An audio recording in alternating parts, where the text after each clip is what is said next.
Hello everyone, this is Vaishnavi Gupta, hoping you're happy and healthy, and welcome back to my channel. This video is for the class 10th people who are preparing for the SST board examination. Now I scored 96 and today we are talking about civics. This is part 4. And in this video we will talk about civics, also how to revise in gap days and gap days में कैसे syllabus को तुम cover कर सकते हो properly. अब तुम्हारे पास probably एक दिन बचा होगा, so I'll tell you majorly तुम क्या कर सकते हो in the last day अगर तुम्हारा कल board examination है या परसों board examination है.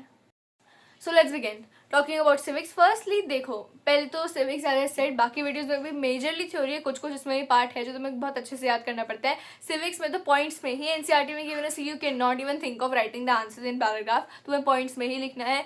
बहुत सब कुछ होता है याद करने को, everything feels like important and it is. इसमें से भी वो पिक्चर बेस्ड वाले क्वेश्चन पूछे जा सकते हैं. सिविक्स और हिस्ट्री में से ही मेजरली आता है, तो तुम्हें पिक्चर्स का पता होना इज वेरी मच इंपॉर्टेंट. तुम्हें सिविक्स को समझना पड़ेगा रटने से ज़्यादा. डेमोक्रेटिक कंट्री कैसे है, why is it called democratic country, जितने भी रिफॉर्मर्स थे उन्होंने ऐसे क्यों सोचा, ऐसे क्यों कहा गया है.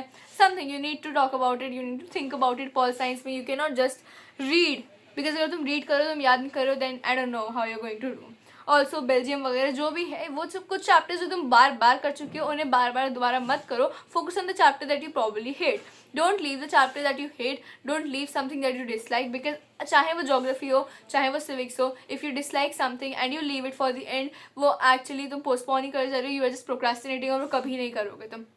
और जब तुम्हारा पेपर हो जाएगा यू विल रियलाइज जो तुम्हारे 2-4 मार्क्स कटे हैं वो उसी की वजह से कटे हैं. So even if you don't like something, even if you don't like a particular chapter, a particular subject, अगर तुम्हें लगता है कि सिविक्स में बहुत ज़्यादा याद करने को है, पॉइंटर्स बहुत ज़्यादा है, ज्योग्राफी में बहुत ज़्यादा चैप्टर्स है, और एनीथिंग यू फील कि तुम्हें मुझे ये प्रैक्टिस करने में बहुत दिक्कत आती है, don't leave it. You will try to work somehow, मतलब कुछ तो करना ही पड़ेगा ना. You can not leave it if you want to score a good percentage. If you are fine in 70s getting marks, मतलब 100 में से, then is very good. Just study the important things and you will get 70 or 80. But if you really want to score 95 plus, then you need to study literally every chapter, because कहीं ना कहीं से 2 mark का question, 1 mark का question कुछ तो बनेगा ही बनेगा डेफिनेटली. एंड सिविक्स के तो 6 मार्क का देखो, डायरेक्ट 5 मार्कर्स जो आएंगे वो डायरेक्टली आ जाएगा. कुछ भी टॉपिक दे देंगे आपको, क्वेश्चन दे देंगे, पॉइंट दे देंगे, but they can trick you sometimes. कुछ भी they can take some topic and interlink the SST के मार्क्स. तभी 20 मार्क्स जो डिवाइड होते हैं चारों सब पार्ट्स के लिए 20-20 ईच, वो हमेशा सेम नहीं रहता है. It is just an average. It may be कि मतलब सिविक्स की 21 हो, जोग्राफी की 19 हो, समथिंग ऐसा करके कुछ भी हो सकता है. भाई ये ऐसा इसलिए होता है because they can relate. Globalisation civics से भी ले सकते हैं कुछ. ये लोग जो हुआ था, इंडिया इसे एक्सपोर्ट करता था, ऐसे आता था सामान, this was a silk route, anything like that.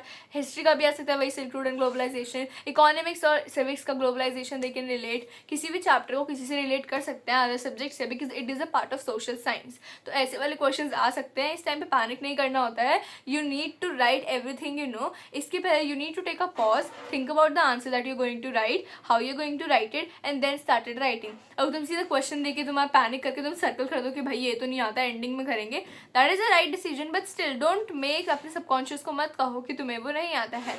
Rather act like मुझे आता है, मुझे इतना तो पता है इसके बारे में कि I can score. Then also marks ध्यान रखना, जितने मार्क्स का उतना लिखना. ऐसा मत करना कि 4 मार्क्स में तुम 4 लाइन लिख कर आया and then you are wondering कि इतने मार्क्स कहाँ कट गए. You need to write appropriate amount of words and appropriate amount of sentences must be there to score a proper marks. Personally, I like civics. I enjoyed civics. I thought that it makes more sense. मतलब बाकी तीनों में से मुझे civics और economics सबसे ज़्यादा better लगता था.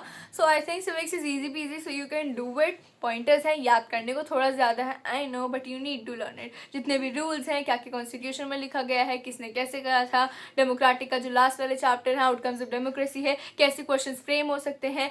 There is one thing that मैं बहुत ज़्यादा अच्छी से एडवाइस दूंगी. सिविक्स से ही सबसे ज़्यादा वो पॉइंटर्स वाले बनते हैं. लाइक आपको एक स्टेटमेंट दे दी जाएगी एनसीईआरटी की, कोई भी आपको स्टेटमेंट दे दी जाएगी and they will ask why, do you agree, how, कुछ भी, they just frame the exact same statement and then you need to elaborate it. तुम्हें अपने पॉइंट ऑफ व्यू उसमें प्रेजेंट करने होंगे. तुम्हें अच्छे पॉइंटर्स लिखने होंगे जो एनसीईआरटी के उसी सेंटेंस के आगे पीछे लिखे हुए थे, वो कौन से टॉपिक से लिया गया है, कौन से चैप्टर से लिया गया है, वो तुम्हें सोचना पड़ेगा, because they don't name the chapters in the brackets, right. So civics में मेजरली ये होता है, कोई भी आपका स्टेटमेंट ले ले, कोई भी आपका एक सेंटेंस ले ले एनसीईआरटी की, कोई भी हेडिंग हो या फिर कोई सब पार्ट हो, मतलब ऑफकोर्स मेन चैप्टर्स है. For instance outcomes of democracy से they took some line, they wrote it and they are saying elaborate, or they are asking is it true or false, or do you agree, ऐसे कुछ भी पूछ लेंगे, and then you need to write it, और वो 3 marker का होगा, 4 marker का होगा, and then you need to write about it. तो इसलिए थोड़ा सा सिविक्स पे ज़्यादा फोकस करना, because at the end of the day 20 marks each है. तो अगर तुम्हें कोई सब्जेक्ट ज़्यादा पसंद भी नहीं है तो जो पसंद है उसमें ज़्यादा फोकस कर लो, ताकि वो ओवरकम कर सके. ताकि अगर इस सब्जेक्ट में से कुछ भी है, लाइक सिविक्स में से कुछ भी है, तो मैं तो कर ही दूंगी या मैं तो कर ही दूंगा वाला एटीट्यूड यू शुड हैव. रही बात गैप डेज रिवीजन की, आई am assuming that you studied your subjects like आज हिस्ट्री कर लेते हैं, आज जोग्राफी कर लेते हैं, आज सिविक्स कर लेते हैं, because I think you getting 5 days for SST.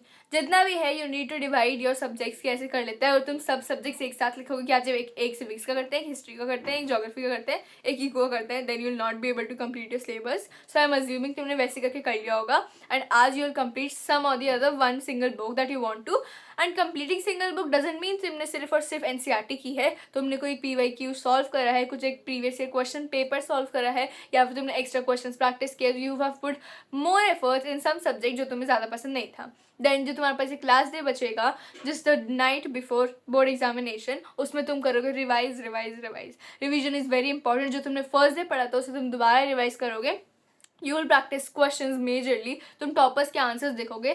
जो इस साल का सैम्पल क्वेश्चन पेपर है, दैट इज द डे जब तुम उसकी आंसर की देखोगे. Even if you don't want to solve it, it's fine. Sample question paper of course difficult बनता है देन सीबीएसई का जो एक्चुअल पेपर बनता है, इसलिए it's fine even if you don't solve it, but तुम्हें इसके आंसर की देखना is very important. So you will see the answer key how toppers write answers, how the questions are being asked, ताकि तुम्हें पता चले कितने marks से कैसे क्वेश्चन पेपर आ सकता है. ऑल्सो एक और बार फिर से, अगर तुम्हें टाइम मिले, अगर तुम्हारा सब कुछ कंप्लीट हो गया है, you are all done with revision, you can still again do तुम्हारा एनसीईआरटी के बाकी एक्सरसाइज वाले question. I am saying it again, there are high chances कि वो वाले सेम आ जाए, स्पेशली चाहे एमसीक्यू 2-3 क्वेश्चंस बहुत कम होते हैं of course I know, but still जो तुम खुद भी क्वेश्चंस फ्रेम कर सकते हो while you studying the chapter. And when I mean reading the NCERT, I mean it reading the NCERT properly. तुम बैठ के रीड कर रहे हो, नॉट जस्ट हवा में देख रहे हो, हेडिंग देख रहे हो. NCERT reading means NCERT reading by line. तुम्हें पता हो कि ये लाइन इस टॉपिक में है, इफ अगर तुम्हें सारी लाइनें याद नहीं है, because I may be exaggerating by saying तुम सारी लाइनें याद करो. Even I did not do, but मुझे आइडिया था कि मैंने ये चैप्टर पूरा पढ़ रखा है, इसके बाद ये वाला शुरू होता है टॉपिक, यहाँ पर चैप्टर खत्म हो जाता है, इसके बाद समरी. कुछ आइडिया रखो अपने दिमाग में कि येस मैंने एनसीईआरटी रीड किया, ताकि तुम्हें ही फील हो कि तुमने पढ़ाई की है. And the last thing I just say, पढ़ाई करो, that's the only thing that will make you score a good percentage. Well I hope that you all score a very nice percentage, and मुझे comments में आके बताना how did your paper went. That's it for this video. Thank you so much for watching the video till the very end. I hope this was helpful to you. Bye bye. See you in the next one. Also subscribe कर दो अगर नहीं करा है तो. And जो already part 3 मैंने upload कर चुकी हूँ, 1, 2 and 3 covering other sub parts of SST. Go watch those too. Bye bye. See you in the next one. Also I got to know कि दिगराज सर मैराथॉन्स वगैरह भी ले रहे हैं live, so you can go watch those, because I think sir बहुत ज़्यादा amazing है. आई am saying it with my own experience. मैंने बोर्ड टाइम में उन्हें देखा था, but you can also go for Shubham Pathak. I think she is such a lovely teacher.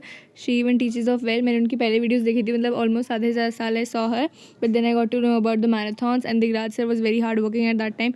Even now he is, so you can go watch those marathons and it will help you a lot for SST.